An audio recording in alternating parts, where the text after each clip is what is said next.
दोस्तों नमस्कार। आज हम 71 बीपीएससी मेंस के लिए चर्चा करेंगे। राजनीतिक दल, क्षेत्रीय दल, इससे जुड़े हुए तमाम चीज़ों को देखेंगे।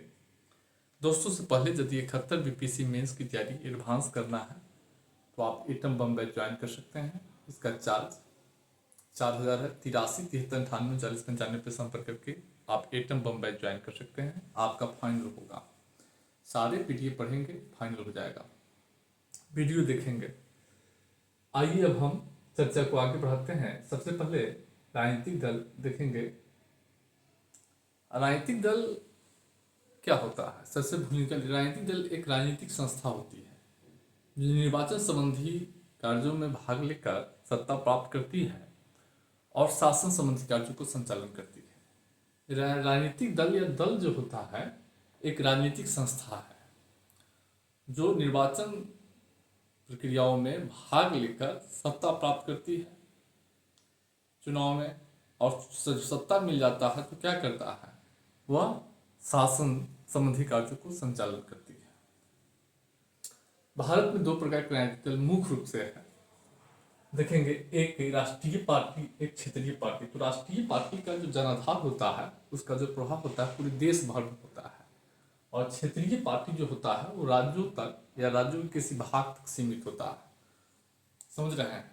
चुनाव आयोग के अधिसूचना के अनुसार राष्ट्रीय और राजनीतिक पार्टी की अलग अलग परिभाषा है। मान लीजिए एक परिभाषा, ऐसे 4-5 परिभाषा है, लेकिन एक परिभाषा याद रखिएगा। लोकसभा विधानसभा चुनाव में किन्हीं 4 या अधिक राज्यों में डाले गए वैध मतों का अगर 6% कोई पार्टी चुनाव मत प्राप्त करता है और कम से कम 4 सीट अगर जीत जाता है तो उसको हम राष्ट्रीय पार्टी कहते हैं। और भी क्राइटेरिया है। क्षेत्रीय पार्टी वैसी राजनीतिक पार्टी संस्था होती है जो लोकसभा विधानसभा चुनाव में डाले गए वैध मतों का कम से कम 6% प्राप्त किया हो और कम से कम 2 सीट विधानसभा का प्राप्त किया हो, तो उसको हम क्षेत्रीय पार्टी कहते हैं। इसके भी कई परिभाषाएं हैं, तो एक ध्यान रखिएगा कोई। अब जो है हम लोग देखेंगे राजनीतिक दलों की विचारधारा। भारत में राजनीतिक दलों के 2 विचारधारा है। जितने भी राजनीतिक पार्टी देखेंगे, जैसा कि जानते हैं कि भारत बहुदलीय शासन व्यवस्था वाला देश है। यहाँ बहुदलीय पद्धति कायम है। यहाँ 1-2 दल नहीं है, यहाँ कई दल है।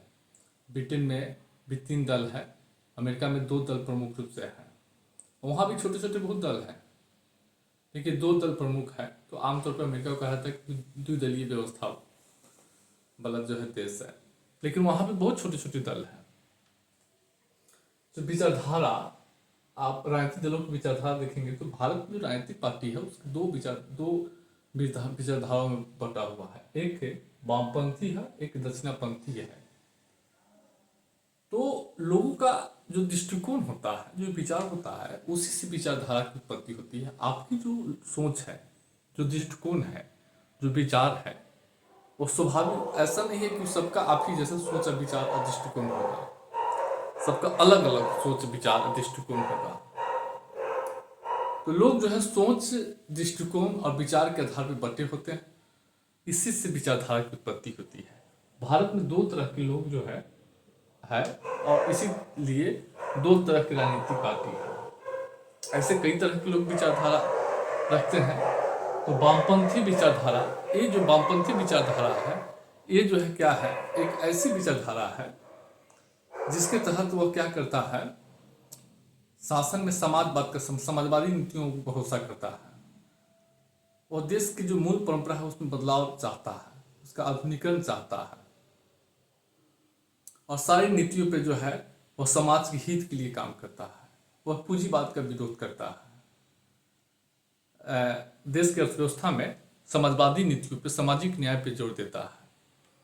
और इस तरह की पार्टी में देखेंगे तो जदयू हो गया, राजद हो गया, कांग्रेस हो गया, सब समाजवादी पार्टी हो गया, बसपा हो गया, ये सब जो है इंडिया ब्लॉक के जितने भी पार्टी है सब इसी वामपंथी सोच के हैं।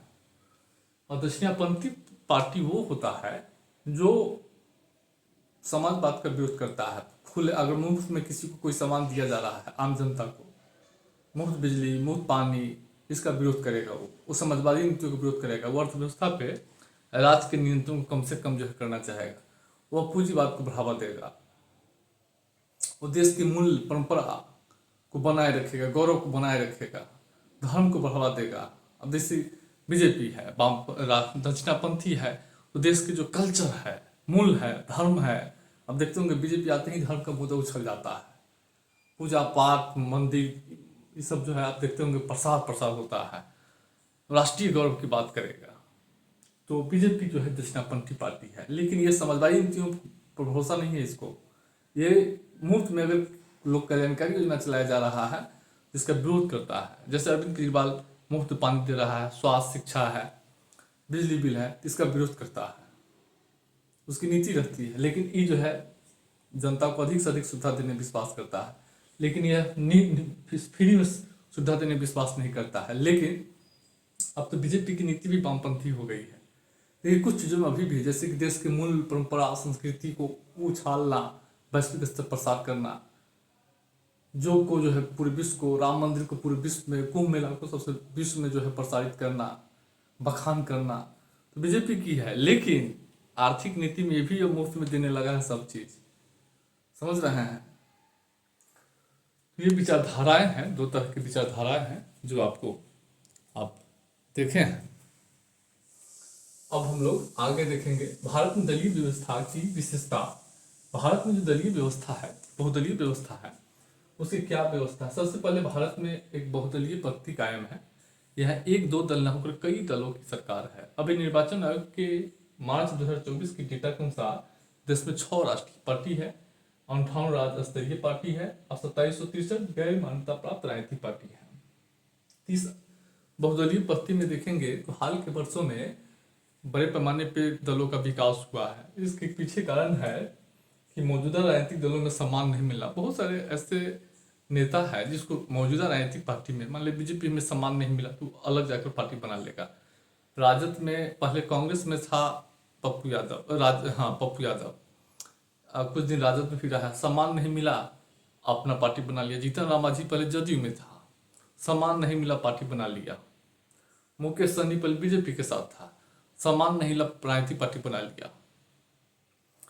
तो क्या होता है कि जो राजनीतिक पार्टी है उसमें अगर किसी को सम्मान नहीं मिलता है तो वो अपना पार्टी बना लेता है। उसके बाद जाति, अब जाति के कारण क्या होता है कि नेताओं को समर्थन जुटाना आसान हो जाता है। अब मुकेश सहनी अस्मिता की राजनीति कर रहा है, समर्थन। जीतन राम मांझी अस्मिता की राजनीति कर रहा है। चिराग पासवान जाति को किए हुआ है, लालू यादव को है, नीतीश कुमार कुर्मी को है।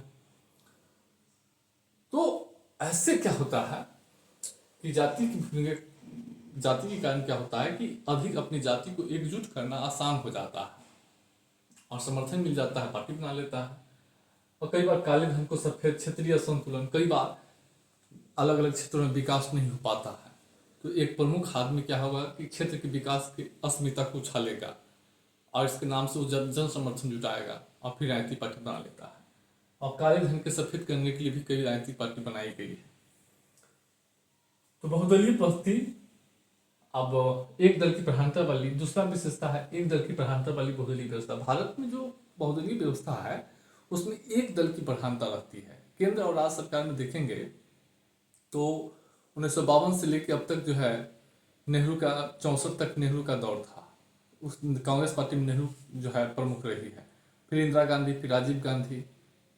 1989 के बाद फिर उथल पुथल रहा। फिर भाजपा में एक समय तक अटल बिहारी वाजपेयी था।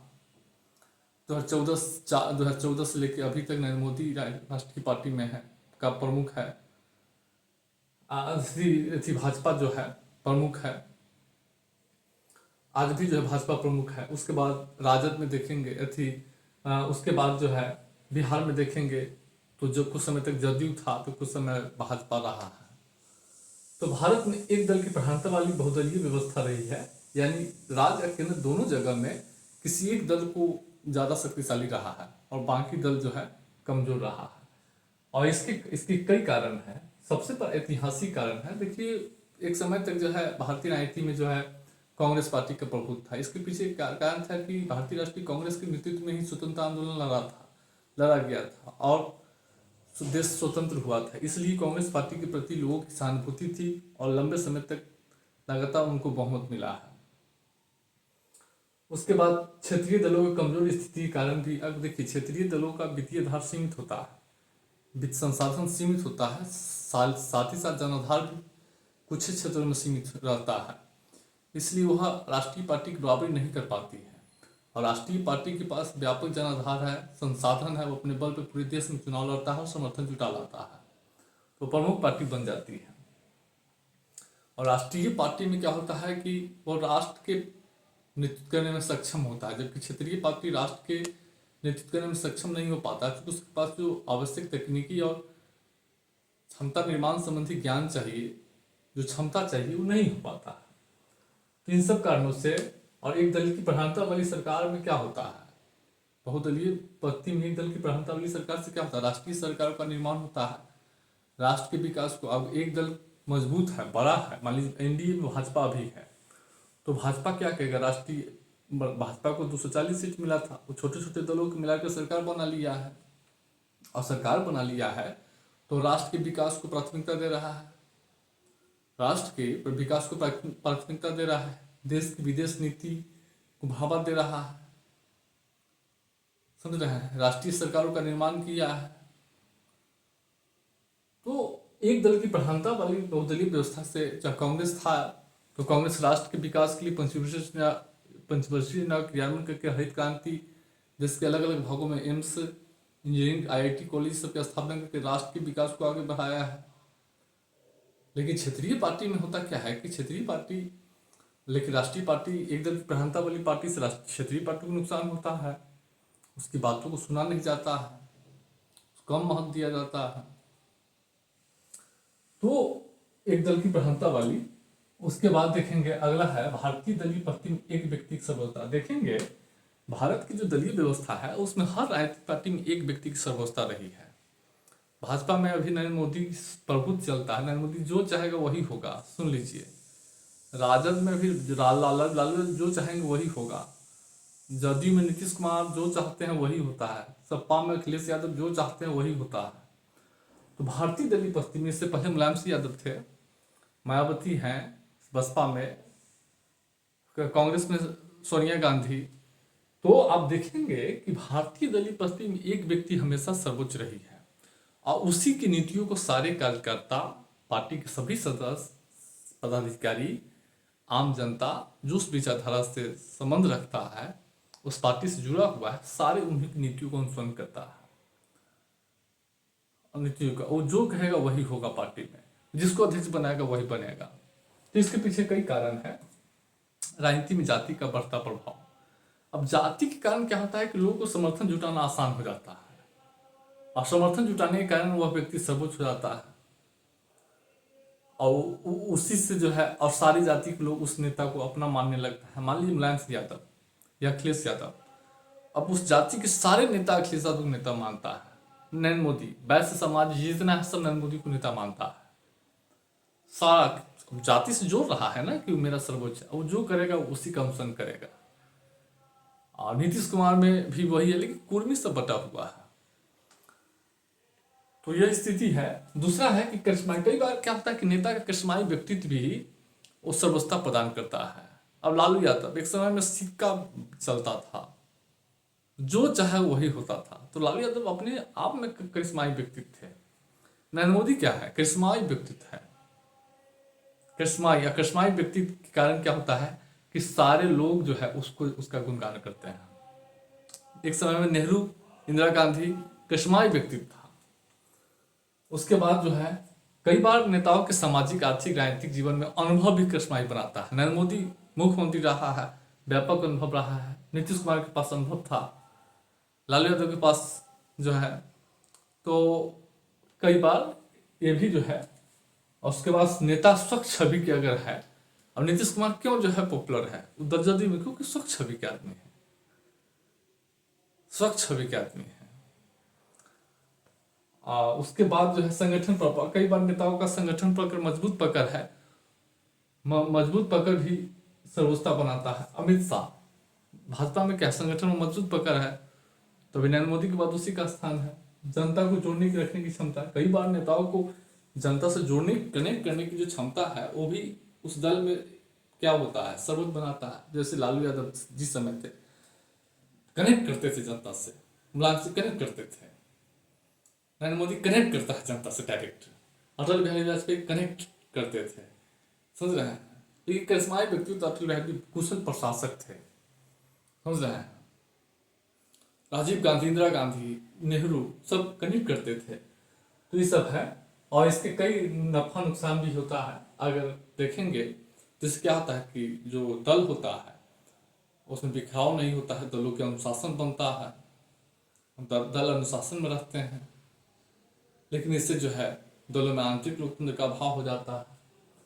तो दूसरा विशेषता है भारत की दलीय पद्धति में दल बदल को बढ़ावा मिलता है। सारे दल से लोग जो है टूटते हैं, दूसरे दल में जाते हैं, दल छोड़ते हैं, दूसरे दल में शामिल होते हैं, स्वतंत्र पार्टी बनाते हैं। राजनीतिक दलों में आंतरिक गुट, देखिए भारत के सभी राजनीतिक दलों में आंतरिक गुटबंदी है, नेताओं में आपसी एकता नहीं है।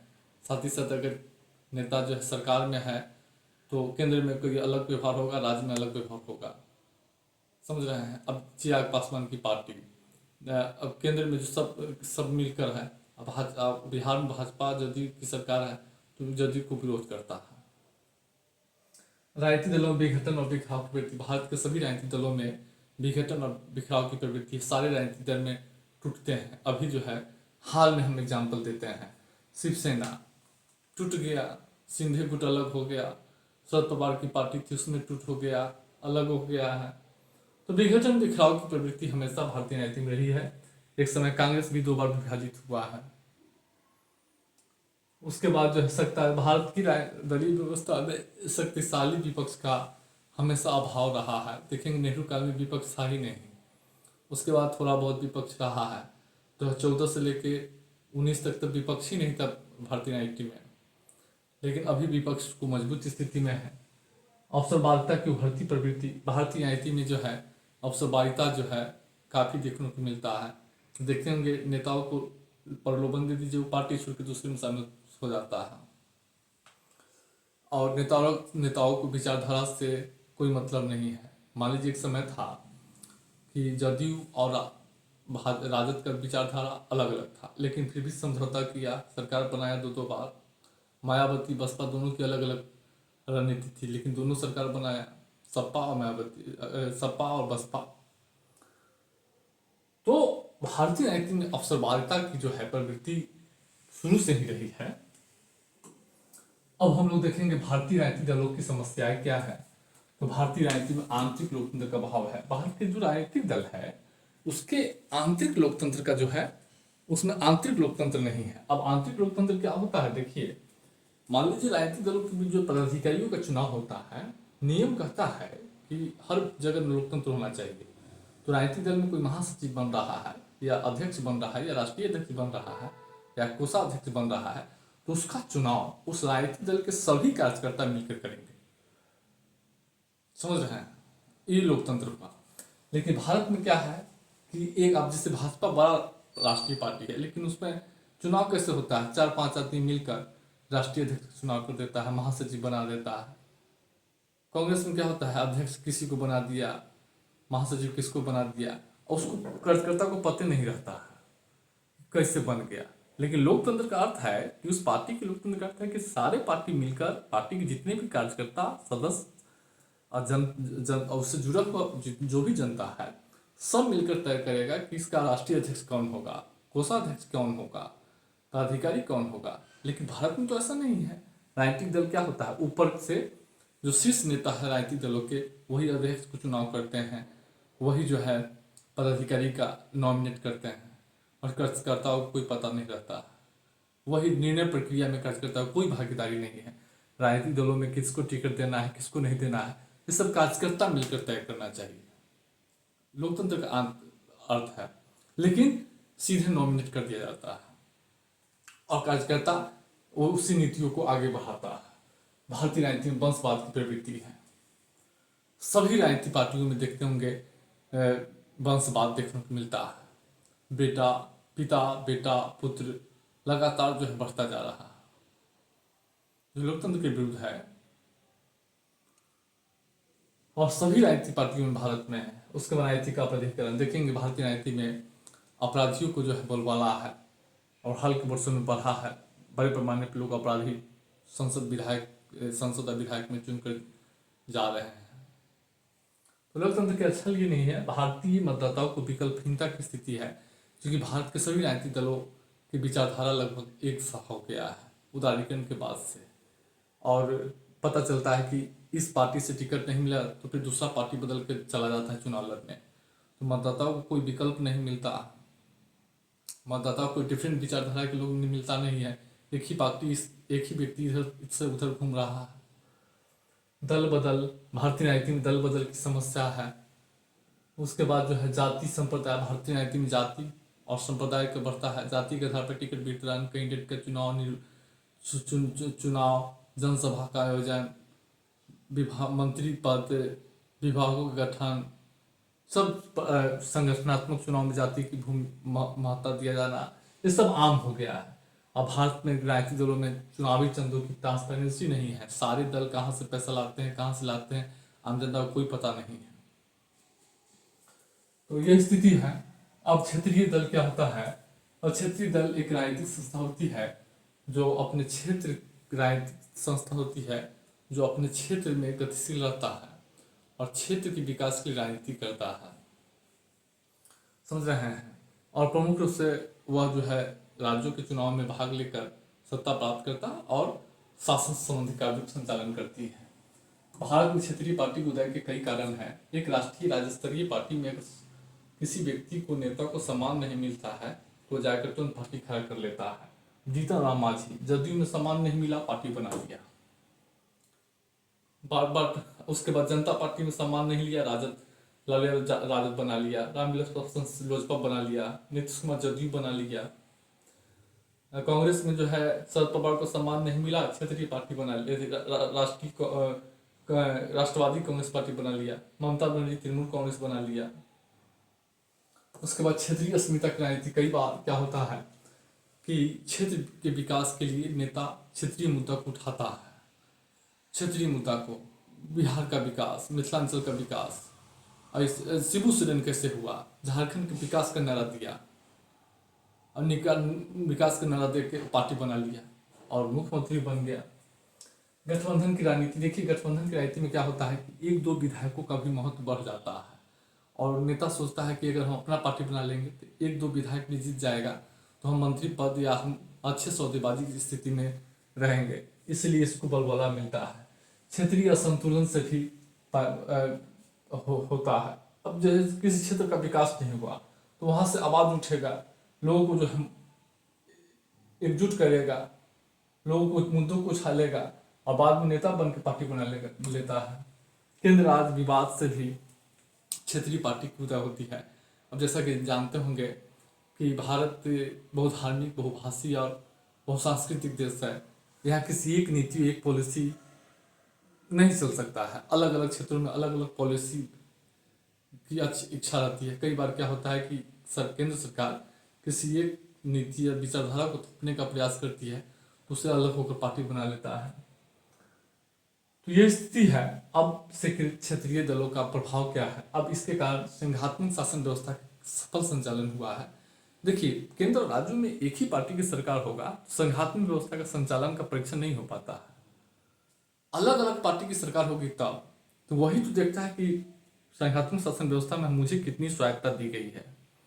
मेरे जो 7वीं अनुसूची तक शक्तियों का बंटवारा किया गया है, क्या उसमें केंद्र अतिक्रमण कर रहा है? हमारी स्वायत्ता को सीमित की जा रही है, पर आक्रमण किया जा रहा है। तो जो क्षेत्रीय पार्टी होती है वही विरोध करता है, इससे केंद्र सतर्क रहता है। जैसे ममता बनर्जी, केंद्र सरकार राज्य की शक्ति पर अगर हस्तक्षेप करेगा शासन कार्यों में, राज्य के शासन कार्यों में पश्चिम बंगाल के, तुरंत विरोध करने लगता है। अभी हाल में पंजाब सरकार क्या किया है, भगवत मान जो है अमेरिका से जो अप्रवासी लोग आए हैं वो अमृतसर एयरपोर्ट पर उतारा गया है, उसका विरोध कर रहे हैं लोग कि यहाँ क्यों उतारा गया। तो जब भी राज्य के अधिकारों का हनन होता है तो विरोध करने लगता है, तो केंद्र सतर्क रहता है। इससे संघात्मक शासन व्यवस्था का सफल संचालन होता है और अलग अलग दल होगा तो इससे बहुदलीय व्यवस्था का सफल संचालन होगा।